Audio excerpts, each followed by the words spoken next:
হযরত Yazid রুকাশী রহমাতুল্লাহি আলাইহি বলেন, বনী ইসরাইলের এক অত্যাচারী নিজের ঘরে স্ত্রীর সাথে আমোদ প্রমোদে লিপ্ত ছিল।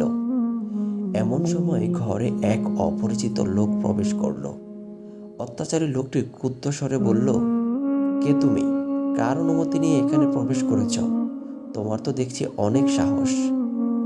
অপরিচিত লোকটি উত্তরে বলল, এই ঘরের যিনি প্রকৃত মালিক তিনি আমাকে এখানে আসার অনুমতি দিয়েছেন। অত্যাচারী লোকটি বলল, কি বললে তুমি? অপরিচিত লোকটি আবার বলল, হ্যাঁ, আমি যা বলেছি ঠিকই বলেছি। এই ঘরের প্রকৃত মালিকই আমাকে এখানে পাঠিয়েছেন। অত্যাচারী লোকটি রাগ নিয়ে বলল, বুঝে শুনে কথা বলো, এই ঘরের মালিক তো আমি।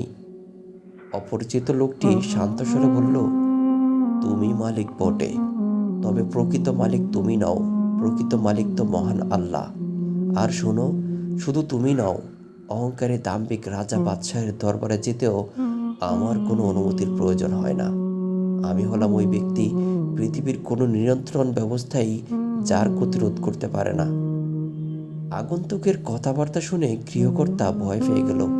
সে কাঁপতে কাঁপতে মাটিতে পড়ে অসহায়ভাবে বলল, তবে কি তুমি মালাকুল মাউত?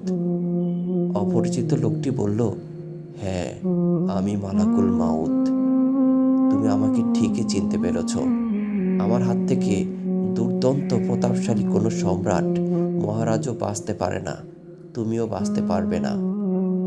অত্যাচারী লোকটি বলল, আমার উপর একটু দয়া করো, একটু সময় দাও আমাকে, যেন আমার বিষয় সম্পত্তির উপর একটি ওসিয়তনামা লিখে দিতে পারি। লোকটি করুণ কণ্ঠে কথাটি বলল। মালাকুল মাউত বললেন, তোমাকে আর সুযোগ দেওয়া হবে না, তোমার সময় সুযোগ সব শেষ হয়ে গেছে। এই কথা শুনে গৃহকর্তার মুখ একেবারে ফ্যাকাশে হয়ে গেল। সে ভীত সন্ত্রস্ত কণ্ঠে বলল, আমাকে তাহলে কোথায় নিয়ে যাবে তুমি?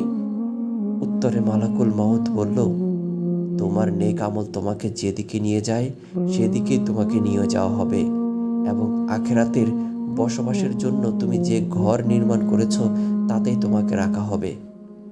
লোকটি এবার আরো বিচলিত হয়ে বলল, আমি জীবনে কোনো নেক আমল করিনি এবং আখিরাতের জন্য কোনো ঘর নির্মাণ করিনি।